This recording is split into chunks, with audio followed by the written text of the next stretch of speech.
Bonjour et bienvenue dans ce temps de l'Église ensemble. Je vous souhaite avant tout un très bon sabbat. Je suis heureux de vous retrouver pour vivre ce temps d'adoration, ce temps de prière, ce temps de culte, tout simplement, autour de la parole. Et la parole aujourd'hui nous sera partagée par la pasteure Diane Régis. Diane Régis est responsable du ministère des femmes dans la Fédération France-Sud. Aujourd'hui, dans le cadre de la journée spéciale And It Now, elle nous parlera des abus de pouvoir. Alors c'est une journée spéciale que nous vivons ce matin ensemble, mais que nous vivrons aussi cet après-midi sur notre chaîne Adventiste FFS. Alors pour ne manquer aucun de nos programmes, je vous invite à vous abonner bien évidemment, à activer la petite cloche. Alors passé ces détails pratiques, je vous invite maintenant à véritablement rentrer dans ce temps de culte, dans ce temps d'adoration avec notre Dieu.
Stop aux abus de pouvoir.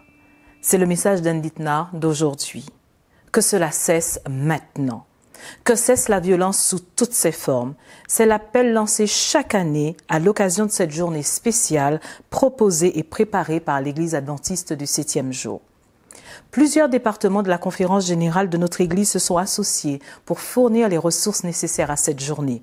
Ministère de la Femme, ministère des Enfants, ministère de l'Éducation, ministère de la Famille, ministère de la Santé, l'association pastorale et le ministère de la Jeunesse. Ce qui traduit l'importance que nous portons à cette journée et aux thèmes qui sont proposés ainsi chaque année. La méditation d'aujourd'hui nous vient d'Ardis et Dick Stenbacken, un couple pastoral aujourd'hui à la retraite et disposant d'une riche expérience dans le ministère familial et ecclésial. J'ai entre les mains un couteau. Cet objet n'est ni bon ni mauvais. Ça dépendra de ce que je vais en faire en fait. Je peux l'utiliser pour cuisiner, couper des ingrédients pour faire un bon petit plat et nourrir la famille. Mais ce même couteau peut être aussi utilisé pour blesser, faire du mal ou même tuer. Nous devons donc être très prudents dans l'utilisation et la manipulation de cet objet tranchant. Eh bien, c'est la même chose avec le pouvoir. Nous devons également être très prudents avec le pouvoir. Le pouvoir en soi n'est ni bon ni mauvais. Tout dépendra de l'utilisation que nous allons en faire. La Bible regorge d'histoires qui parlent de pouvoir, de sa bonne utilisation ou de son abus. La première histoire et la plus évidente qui nous vient à l'esprit, c'est celle de Lucifer, devenu Satan. Il avait du pouvoir, mais il en voulait toujours plus encore. Et il se servit de son pouvoir pour empoisonner l'esprit des anges, d'un tiers des anges. Non content de les avoir fait chuter, il alla travailler au corps Adam et Ève, et ainsi tous ceux qui vinrent après eux. L'agresseur comme les victimes sont atteintes, mais Satan recevra son châtiment à la fin des 1000 ans. L'abus de pouvoir est souvent subtil et se manifeste par les manipulations, comme c'est arrivé dans le jardin d'Éden. L'abuseur va parfois susciter le doute chez l'autre. C'est à nouveau ce qui s'est passé dans le jardin d'Éden. D'autres fois, l'auteur va tenter de forcer l'autre en disant, par exemple, « Après tout ce que j'ai fait pour toi ». Toutes ces déclarations sont malhonnêtes, abusives et manipulatrices. À l'opposé de Satan et de son abus de pouvoir, nous avons Jésus. Lui ne s'est jamais servi de son pouvoir considérable dans son propre intérêt. En fait, il a mis de côté son pouvoir pour devenir un serviteur, prendre la position d'un serviteur. Car le Fils de l'homme est venu, non pour être servi, mais pour servir et donner sa vie en rançon pour beaucoup. Nous lisons cela dans Marc 10, verset 45. Jésus est notre exemple. Il connaissait les limites et il les respectait. Jamais il n'a forcé ou ne force encore personne. Il nous laisse le choix et la liberté. Le Pharaon est un dirigeant qui abusa de son pouvoir. Le Pharaon dit à Moïse, « Sors de chez moi, garde-toi de te présenter devant ma face, car le jour où tu verras ma face, tu mourras. » Nous lisons cela dans Exode 10, verset 28. Le mauvais usage du pouvoir se retourne contre nous. C'est le fils du Pharaon qui mourut et non Moïse. Autre exemple biblique d'abus de pouvoir, l'histoire des fils d'Élie que nous trouvons dans 1 Samuel 2. Ils se livraient à de nombreux abus sous diverses formes jusqu'à ce que le ministère d'Élie en soit détruit et qu'ils meurent tous. Ellen White a ainsi commenté cette histoire. Beaucoup de ministres du Christ ressemblent aux fils d'Élie, profitant de leurs fonctions sacrées pour se livrer au mal et commettre l'adultère, conduisant les fidèles à transgresser la loi de Dieu. Ils auront à rendre compte d'une façon redoutable lorsque le cas de tous sera passé en revue devant Dieu et qu'ils seront jugés selon les œuvres accomplies dans leur corps. L'une des histoires bibliques qui peut vraiment nous aider à comprendre toute cette question de l'abus de pouvoir est celle de David et de Bathsheba. Historiquement, quand nous parlons de cette histoire, souvent nous considérons que c'est simplement une histoire d'adultère. C'est vrai, mais pas seulement. Nous pouvons aussi considérer cette histoire sous l'angle de l'abus de pouvoir. Plus d'une fois, David a fait preuve d'une grande retenue dans l'exercice du pouvoir. Il avait compris les limites. Il avait écouté Abigail, par exemple, et n'avait pas tué son mari et toutes les personnes de son entourage. D'ailleurs, David va dire à Abigail, « Béni soit l'Éternel, le Dieu d'Israël, qui t'a envoyé aujourd'hui à ma rencontre. » 1 Samuel 25, verset 32. Quand David eut l'occasion de tuer Saül, il se contenta de trancher un bout de son manteau. Et même là, il se sentit coupable. En effet, la Bible nous dit, après cela, David sentit battre son cœur parce qu'il avait coupé le pan du manteau de Saül. Et il dit à ses hommes, que l'Éternel me garde de commettre contre mon Seigneur, le Messie de l'Éternel, une action telle que porter la main sur lui, car c'est le Messie de l'Éternel. 1 Samuel 24, versets 5 et 6. David vécut une expérience similaire plus tard, quand il prit la lance et la jarre d'eau à côté de la tête de Saül. Mais quand David vit Bathsheba et qu'il eut le désir pour elle, il ne tint pas compte des limites et se servit de son pouvoir considérable pour obtenir ce qu'il voulait. Certains disent que c'est Bathsheba qui l'avait tenté, ou bien qu'elle aurait pu refuser ses avances. Ceux qui parlent ainsi ne comprennent pas ce qu'était le pouvoir d'un roi dans l'Antiquité. Et même si elle avait pu refuser, c'est David qui demeure responsable. Larry W. Spillman, qui a écrit des ouvrages sur le leadership et la prévention des fautes professionnelles dans l'Église, dit ceci. Certains ont accusé Bathsheba en avançant qu'elle avait séduit David en se baignant où le roi pouvait la remarquer. Cela fait de Bathsheba et non de David le responsable de l'incapacité du roi à maîtriser ses pulsions érotiques. Une telle insinuation est absurde. Même si Bathsheba avait agi de manière à exciter les passions du roi, le roi David n'en demeure pas moins totalement responsable de ce qu'il fait. Malgré sa beauté et son charme, Bathsheba n'avait pas la capacité de faire perdre au roi tout contrôle et tout sens de ses responsabilités, pas plus que Goliath avait la capacité de faire peur à David. En effet, dans cette dernière crise, David resta calme, maître de lui-même. Si Bathsheba était à blâmer, c'est elle qui aurait dû écrire le psaume 51, et pas David. David était considéré comme un chef religieux et politique, et donc on attendait de lui un niveau élevé de transparence. Mais il laissa tomber tout le monde, d'abord lui-même, ensuite Dieu, puis Bathsheba, son pays, son ami Uri et sa famille, car à cause de son péché, il ne parvint jamais à discipliner ses fils. Parfois, une personne qui détient un certain pouvoir trouvera une excuse aux abus qu'elle commet en disant que c'est un acte, une affaire privée, ou en employant l'expression d'adulte consentant. Mais ce que David considérait comme une affaire privée ne l'était pas, et cela affecta la nation tout entière. Il découvrit ce que signifiait ce que nous lisons dans Nombre 32, verset 23. « Ton péché te retrouvera ». Voyons ensemble les différents types de pouvoirs. Il y a des pouvoirs liés à la position de la personne. Cela veut dire que c'est sa position qui lui confère une autorité.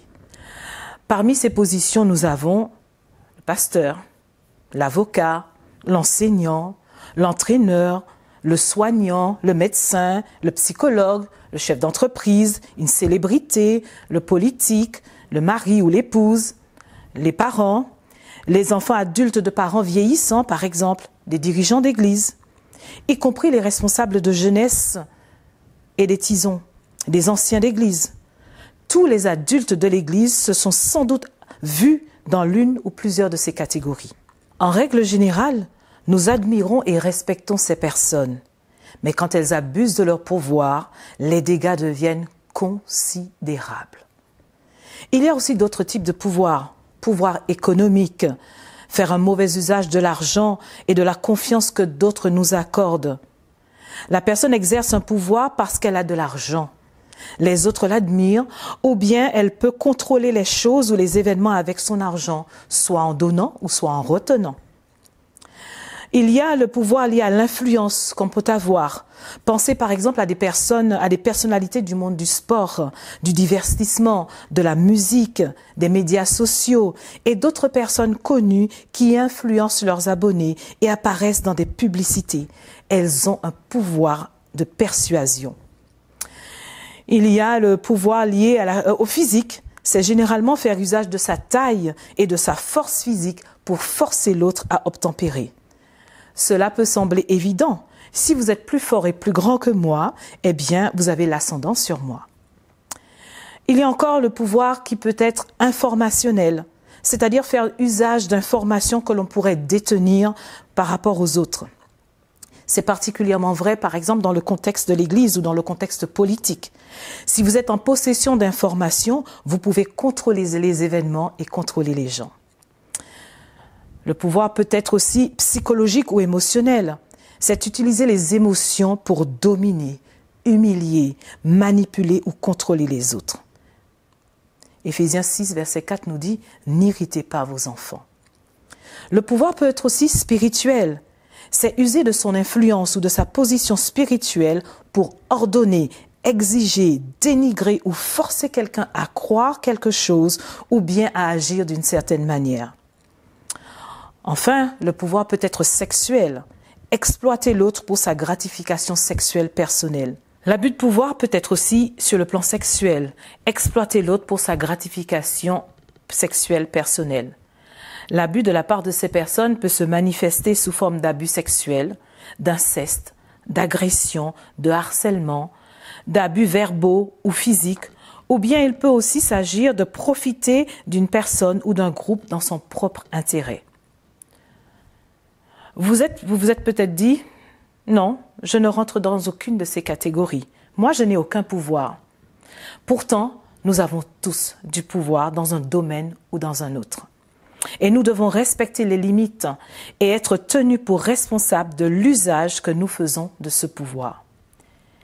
Généralement, la personne qui pense qu'elle n'a aucun pouvoir devient une victime. Vous devez en être conscient et vous protéger. On entend de plus en plus parler de récits d'abus de pouvoir venus du monde entier, que ce soit dans la presse ou dans le bouche à oreille. Nous avons probablement tous entendu parler d'une certaine église qui a fait les gros titres en raison d'abus sexuels commis par des prêtres sur des enfants. Nous ne pensons pas que certaines régions du monde soient plus touchées que d'autres, mais certaines sont peut-être plus dans la transparence. En tout cas, l'Église adventiste du 7e jour veut être ferme concernant les abus commis par les pasteurs, ses enseignants et d'autres dirigeants. Parce qu'il existe bel et bien au sein de notre Église et nous ne pourrons jamais résoudre le problème en faisant comme s'il n'existait pas.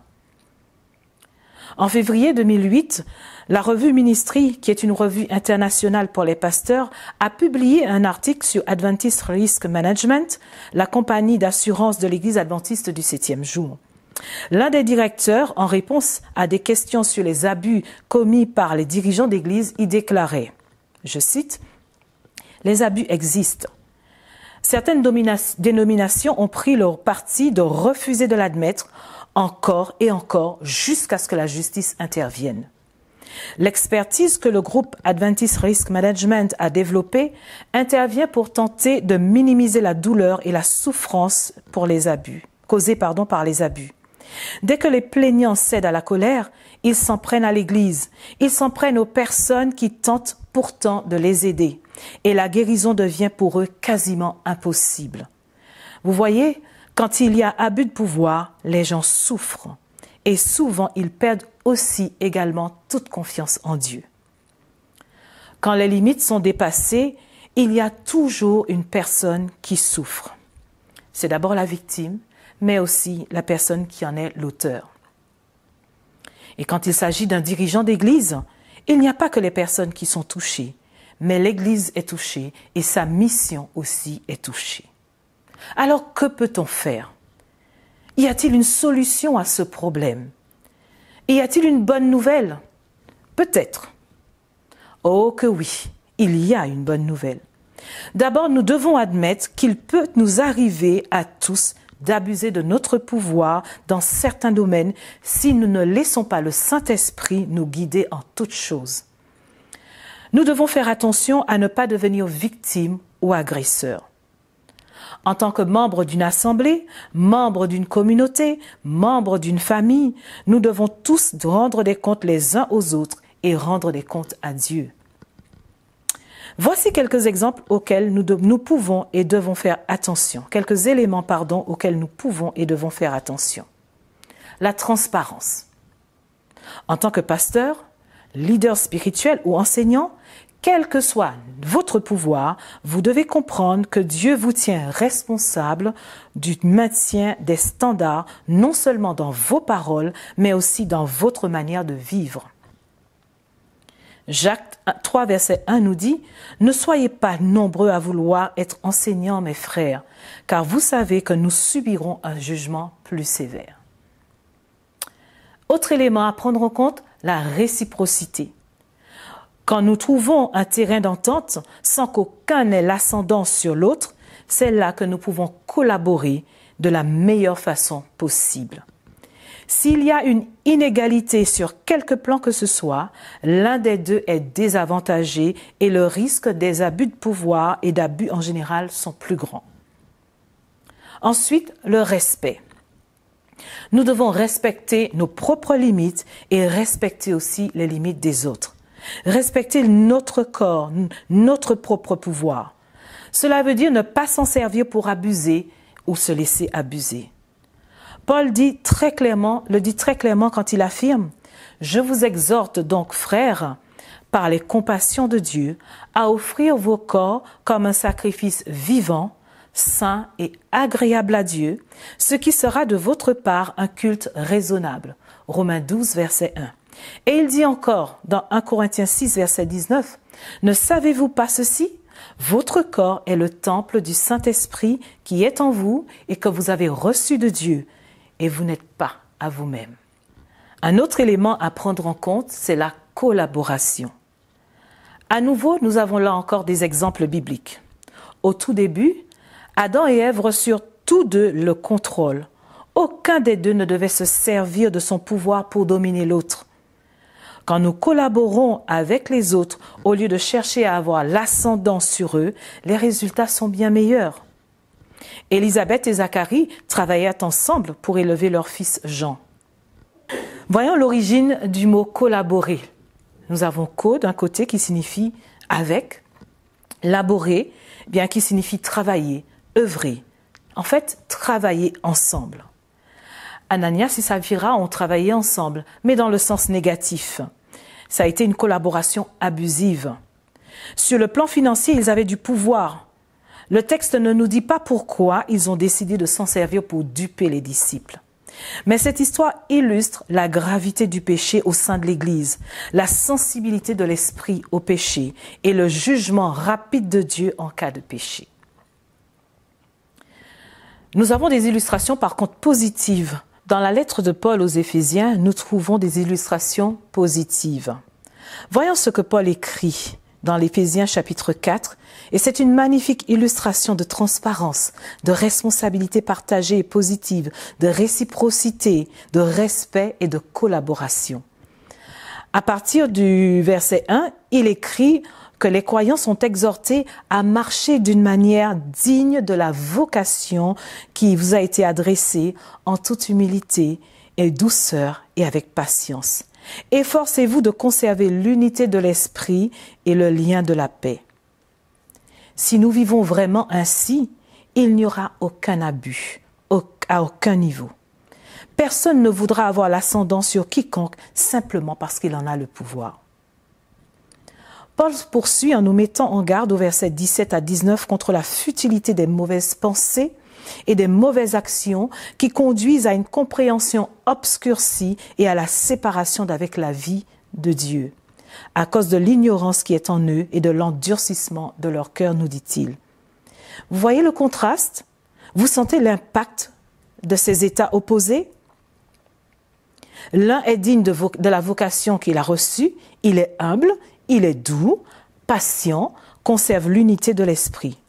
L'autre est plein de mauvaises pensées et d'actes qui le conduisent à une compréhension obscurcie et définitive, à une séparation de la vie et de Dieu. Le verset 24 nous invite à la fois à une nouvelle attitude et à un nouveau moi, créé selon Dieu dans la justice et une sainteté que produit la vérité.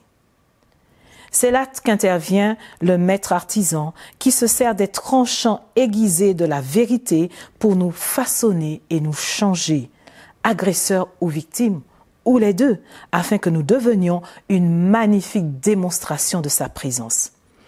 Mais Paul ne s'arrête pas là. Au verset 26, il aborde une réalité. Il nous arrivera de nous mettre en colère.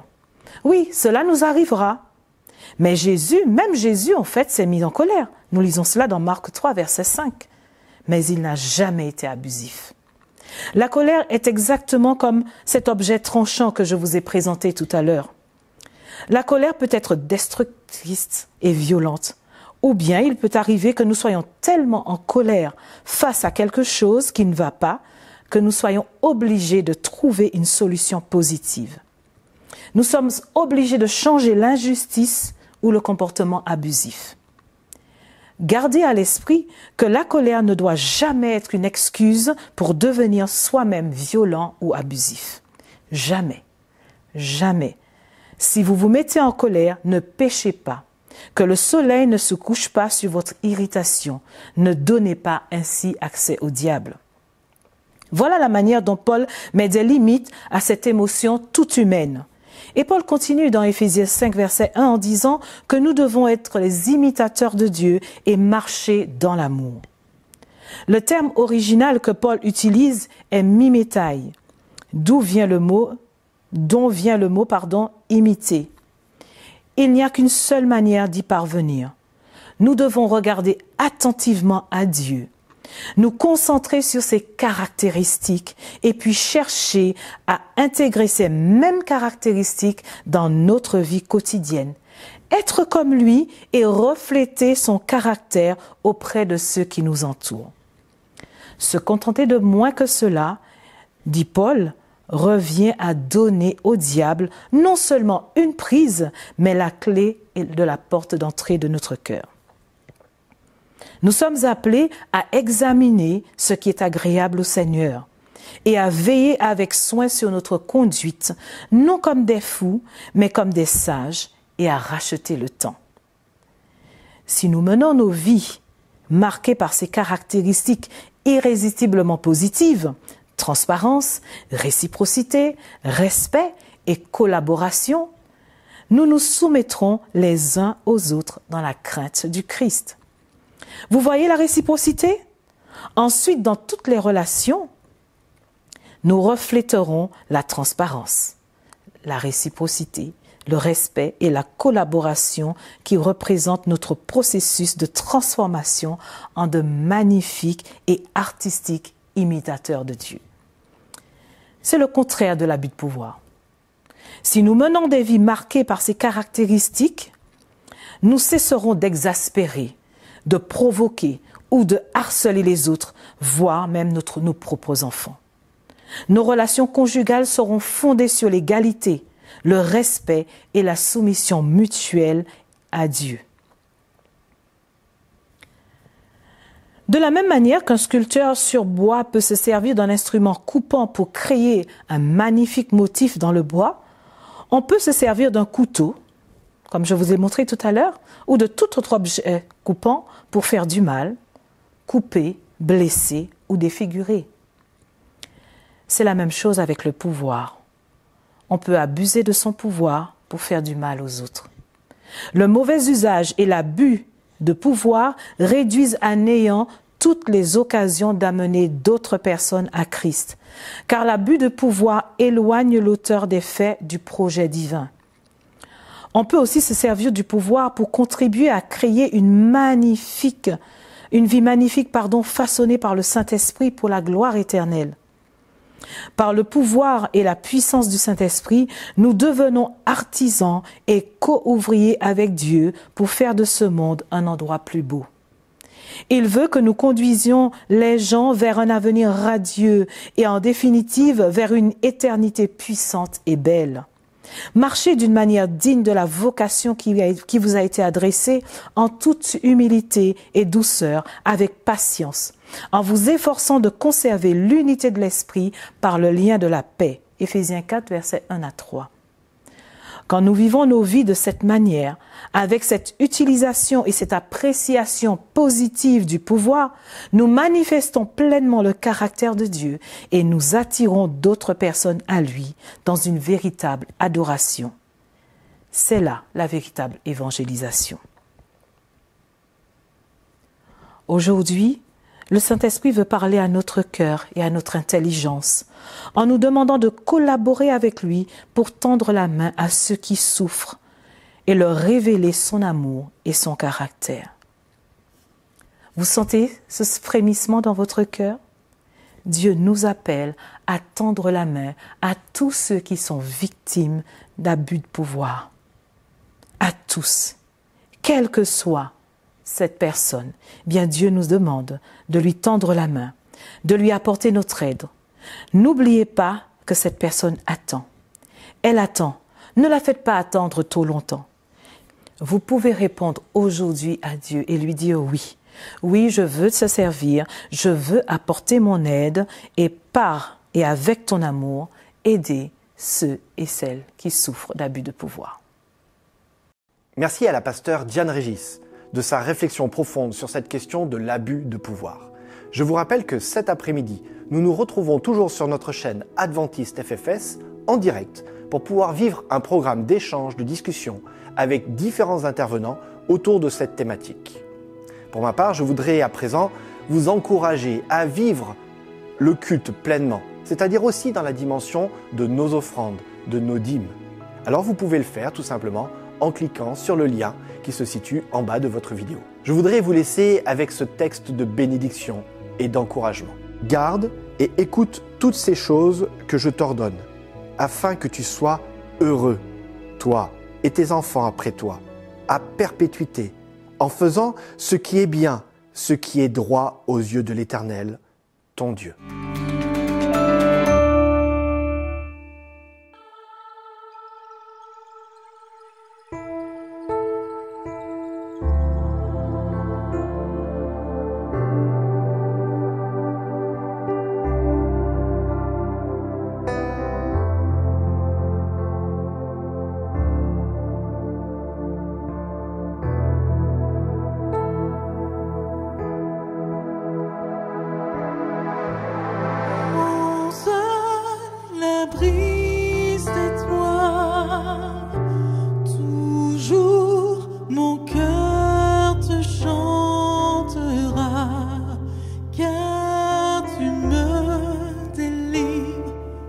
Chaque fois que j'ai peur, je m'appuie